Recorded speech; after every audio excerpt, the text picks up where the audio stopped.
Good morning guys, in the woods here, Riverside this morning with a touch of a cold. That's okay, we'll keep pressing on.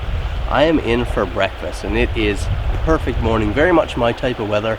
Nice cloudy, kind of overcast, a little cool here, but just gorgeous. That river is just plugging along. If you could go ahead and hit that like button there now, that would be great. Help this video get a little more attention. I'm going to start setting up here. I found this little spot right on a perch overlooking the river. I've got the sog pack here. I've got my Gransfors small forest axe. Beautiful little axe. Maybe we'll talk a bit more about gear when we get a fire going. But I'm going to be cooking today on the Überleben stove. I was thinking about having an open fire, but I think there's a lot of nice small dry sticks here. A lot of little deadfall stuff. So I think I'm going to use that, and the Überleben stove is perfect for that.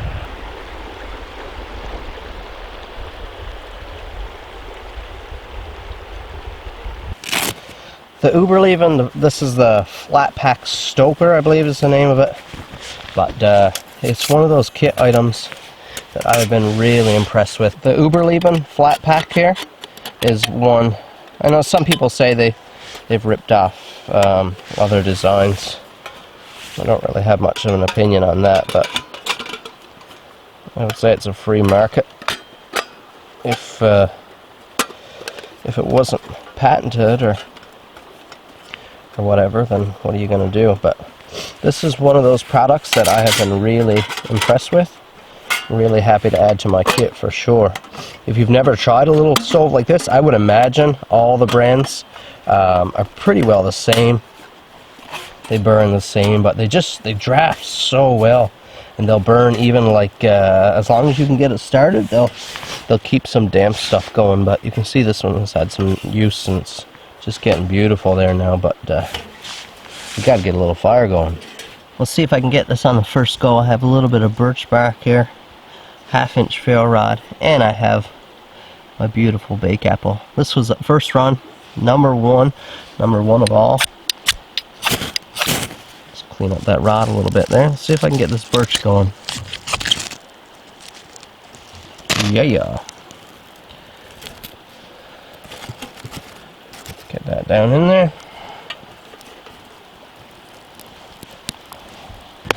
I don't concern myself with keeping a nice tidy fire at the start. The main thing I want to do is just let this all, because it burns down really quick, so just let it all burn down into the stove and create a nice little hot pocket of coals down in the bottom, and then you can tidy up and use that for cooking. There we go. See how that stove draws? Just sucks the air up through. The way they're designed, it's really nice.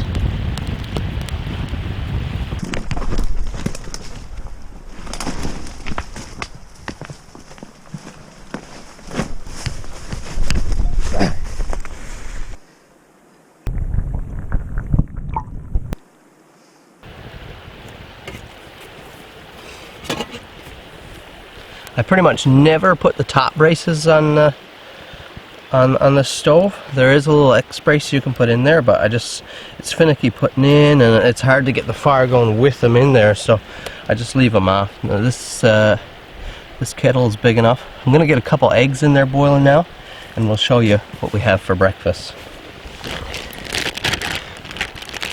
We have a beautiful piece of steak here that I seasoned last night with some Lawry's and a little bit of oil.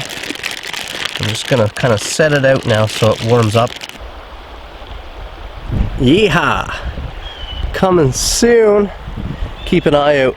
Big announcements coming up soon.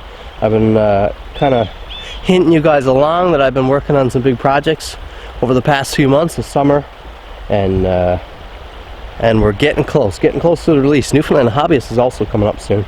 I just wanted to mention that steak right quick. I cook a lot of steaks, and I've cooked a lot of different types of steaks, and I find that I like my steak with just a little bit of pink in the middle. I don't like it super red, so you just have it just seared on the outside. I like it cooked up pretty well, but it's got to have some pink in there. I don't want it just all brown and dry throat. That's not a good steak in my opinion. But how to get that is a bit of a trick. What I've found best is to let that steak warm up before you cook it. So you can't pull it out of the fridge and throw it in the pan. First of all, you need a searing hot pan, and then you need your steak to be like lukewarm, like room temperature. If you have like an icy cold steak, as soon as it hits that pan, with the massive temperature difference, you get like a lot of condensation within the steak, and condensation of course is water, and because it's in the pan, that water starts to boil, and you end up boiling the steak instead of frying it. And well, you know what boiled meat is like. It tends to be really tough, really chewy, rubbery like that. So if you have it warmed up already, you don't get near as much water. Steak stays nice and dry as it cooks.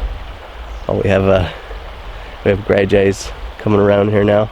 Whiskey Jack, some of you guys call them. But we're gonna cook up a good steak this morning. We're gonna have a good breakfast here. Check out this pan. A gorgeous little 8-inch skillet. This is a vintage one I picked up at a yard sale a few years ago, but I absolutely love it. It's not too heavy. You can pack it around no problem, but you have that nice thickness of cast iron. We're going to be pushing our limits with the size of our steak here, but we'll figure it out. We got to get it nice and hot there now. And our steak has been sitting out for a solid 10 or 15 minutes, and it's got that chill out of it there now. Just, yeah, it's beautiful. Yeah, we're getting a nice temperature. I could do with a little more heat. I'm going to go ahead and get it started here. Check out this nice steak. Oh, yeah. Now today I did pack in a GUN over there. I'm going to say it like that just so that the YouTube doesn't crush my video. But I have a bear license.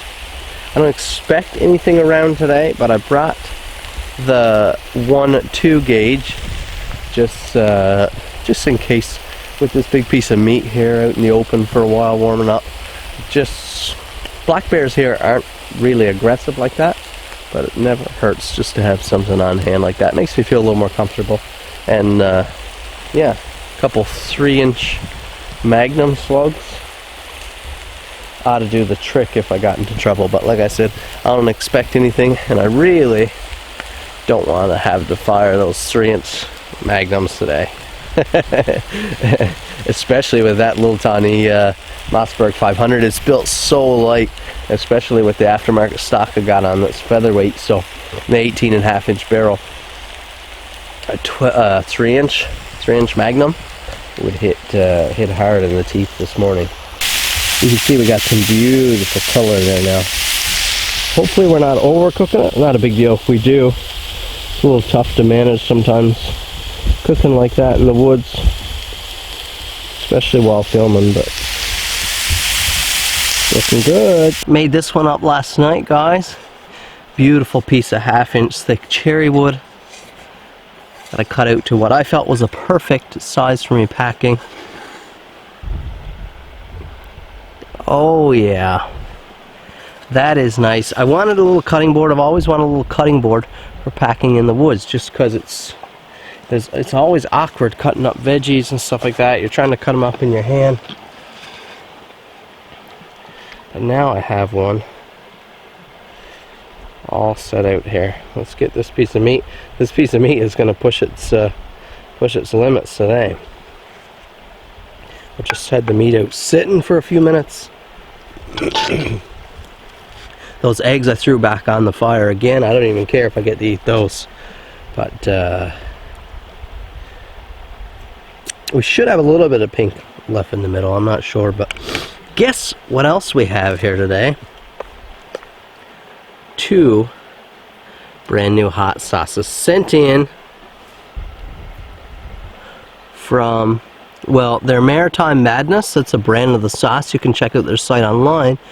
But the folks at Pigeons in Montague, PEI, sent these in, and I'm super excited to try them. We have the East Coast and the Blazing Newfie.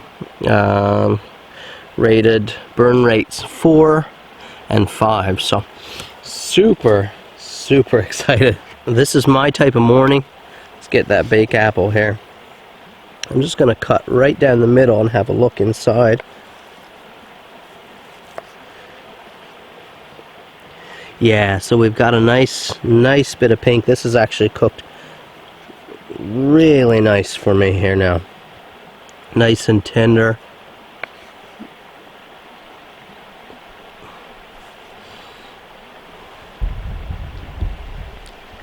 Check out that color there. Season with the Lowry's. Oh man. Oh, so good. That was left overnight with the Lowry's.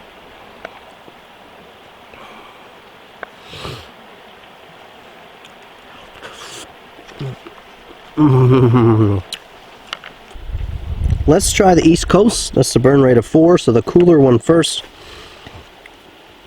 Let's give this a shot here. I really like the bottles. Okay, it looks like they have a... There we go. They have like a solid top. You just have to cut off. Smells a little barbecue saucy.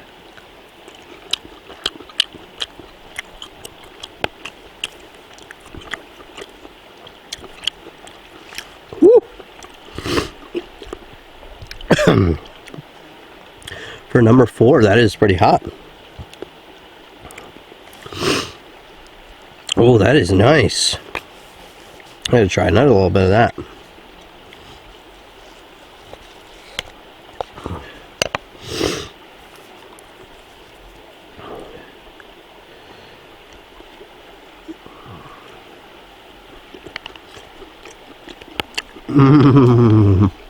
Next up, we got that Blazing Newfie. It says it's a Newfoundland Screech hot sauce, which I think is a type of alcohol. I don't consume alcohol, so I don't know if there's like some flavoring of that, or like you would cook a turkey with beer. Like, I have no idea. But this one is supposed to be a little hotter.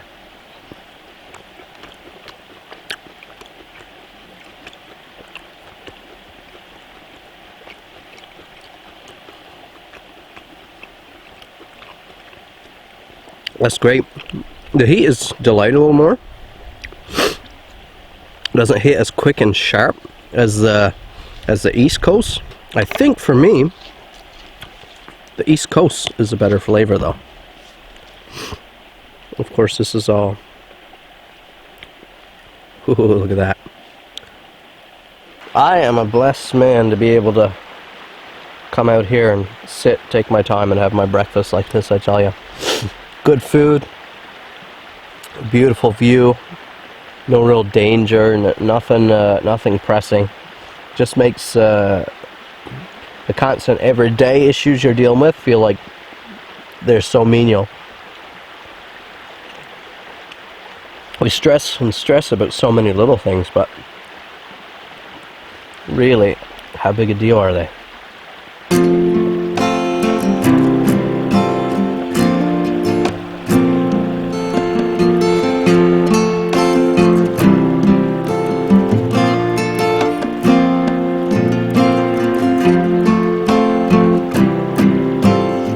Guys, as always, my email's down in the description if you want to place a knife order. Custom orders are soon going to close for a little bit as well. So if you want something custom ordered, go ahead and email me at the email in the description there now. I'll still be making knives, and there'll be some build series coming out before Christmas, but I just need a little break from all the custom builds. Also, have to say, this cutting board for eating is epic. I can't believe I didn't design one of these ages ago. Well, my friends, that's it for this video. Thanks for joining me again back in the woods. So nice to get out here. I'm definitely going to make this more of a habit again like I used to. And you ought to be on the lookout for some good content. Newfoundland Hobbyist is coming up real soon as well, so that's going to be jam-packed with awesome content, and I hope you enjoy it. Thanks for watching this video. Hit that like button. Leave me a comment down below. Let me know what you'd like to see me cook up in a future video. Subscribe to the channel if this is your first time here. We'll see you in the next one.